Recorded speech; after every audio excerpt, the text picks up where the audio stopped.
Okay, hai, Assalamualaikum warahmatullahi wabarakatuh. Okay, pelajar, hari ini kita akan sambung topik fizik kuantum, iaitu subtopik yang terakhir, 7.3, teori fotoelektrik Einstein.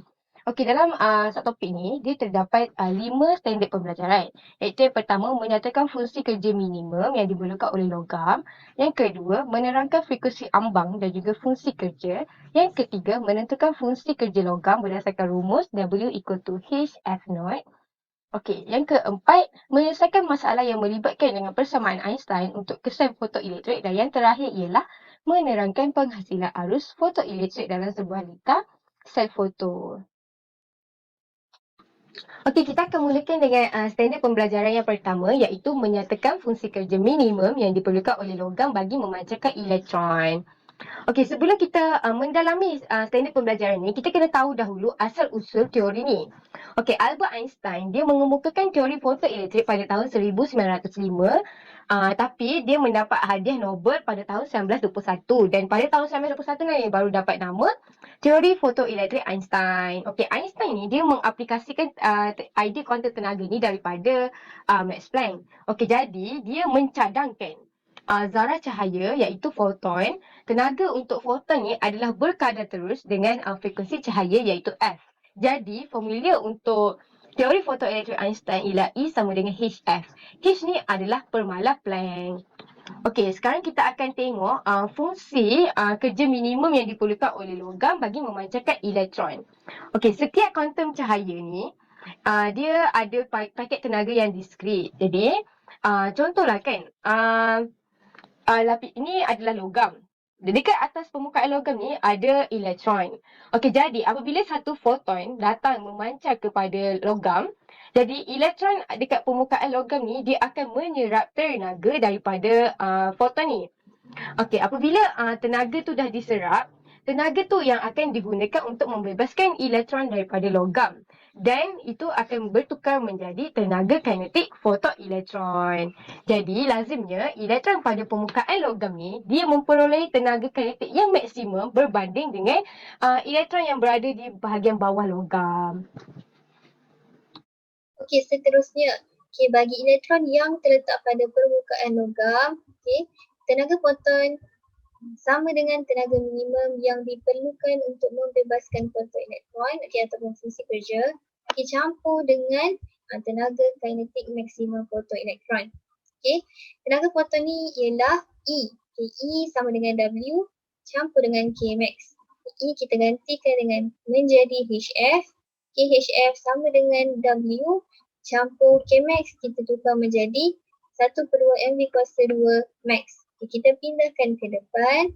1/2 MV kuasa 2 max sama dengan HF tolak W. Okay, persamaan fotoelektrik Einstein ni untuk kesan fotoelektrik adalah selaras dengan prinsip keabadian tenaga. Okay, pada frekuensi ambang F0, okay, fotoelektron dikeluarkan tanpa memiliki sebarang tenaga kinetik. Okay, 1/2 MV kuasa 2 max ni sama dengan kosong. Okay, maka kosong sama dengan HF0 tolak W dan W sama dengan HF0. Okay, kita gantikan W sama dengan HF0. Okay, dalam persamaan 1/2 MV kuasa 2 max sama dengan HF tolak W. Okay, 1/2 MV kuasa 2 max sama dengan HF tolak KW tukar menjadi HF0. Okay, dan dekat sini kita ada dua-dua ada H. Okay, jadi kita boleh keluarkan dan F tolak F0 ni, F tolak F0 ni kita letak dalam kurungan. Okay, 1/2 MV kuasa 2 max sama dengan H dalam kurungan F tolak F0. Okay, seterusnya kita lihat pula dekat gambar ni. Okay, sini warna kuning ni ialah sinaran cahaya. Sinaran cahaya, dekat sinaran cahaya kita ada tenaga foton E. E sama dengan HF. Okay, yang kelabu ni adalah logam. Okay, yang biru ni adalah elektron. Dekat elektron ni kita ada fungsi kerja. Dan yang di luar ini adalah elektron yang telah dikeluarkan. Elektron yang dikeluarkan ini kita ada tenaga kinetik. Okay, menurut Einstein, Setiap elektron diikat dalam atom dengan satu tenaga ikatan yang dikenali sebagai fungsi kerja. Okay. Kesan fotoelektrik hanya akan berlaku jika frekuensi sinaran yang dipancarkan melebihi nilai frekuensi ambang. Okay. Sekiranya frekuensi itu kurang daripada nilai frekuensi ambang, jadi tidak akan adalah kesan fotoelektrik. Seterusnya, elektron dikeluarkan daripada atom logam apabila tenaga foton yang mengenainya melebihi fungsi kerja bagi logam tersebut. Dan lebihan tenaga foton tersebut akan dibekalkan sebagai tenaga kinetik elektron yang dikeluarkan.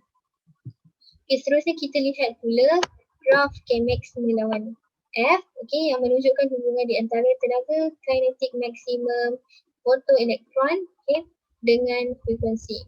Okay, kalau kita tengok dekat graf ni, okay, Kmax ada pada paksi Y dan F ada pada paksi X. Okay.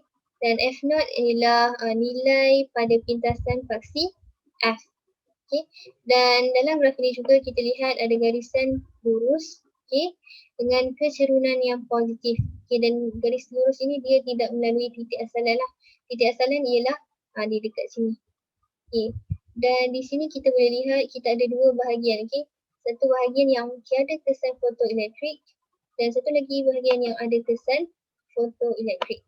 Okay. Bahagian yang tiada kesan fotoelektrik ini ialah apabila frekuensi dia kurang daripada frekuensi ambang. Okay. Dan apabila frekuensi itu lagi besar daripada frekuensi ambang, okay, maka akan wujudnya kesan fotoelektrik. Okay. Dan di sini juga kita boleh lihat, okay, semakin tinggi frekuensi, okay, semakin tinggi tenaga kinetik maksimum untuk fotoelektron. Murid, kita teruskan kepada bahagian soalan. Soalan yang ditanya adalah apakah yang akan berlaku sekiranya fungsi kerja melebihi tenaga foton. Awak tahu kan, simbol bagi fungsi kerja adalah W, simbol bagi tenaga foton adalah E. Okey, seperti yang kita tahu sebelum ni Cikgu Izzah ada terangkan yang elektron hanya akan dipancarkan atau dikeluarkan daripada atom apabila logam tenaga foton yang mengenainya melebihi fungsi kerja. Ini membawa maksud E lebih besar daripada W. Tetapi berbalik kepada soalan yang ditanya, fungsi kerja melebihi tenaga foton, yang membawa maksud W lebih besar daripada E. Dia terbalik dengan apa fahaman kita kan. Dia terbalik saja. Okay, kita tengok gambar rajah yang cikgu berikan ni. Situasi pertama menunjukkan fungsi kerja melebihi tenaga foton. Awak boleh tengok tiada elektron dipancarkan. Berbanding dengan situasi 2 dan 3, ada bulatan putih yang menunjukkan elektron dipancarkan. Cumanya berbeza tenaga kinetik je lah, tenaga kinetik fotoelektron sahaja.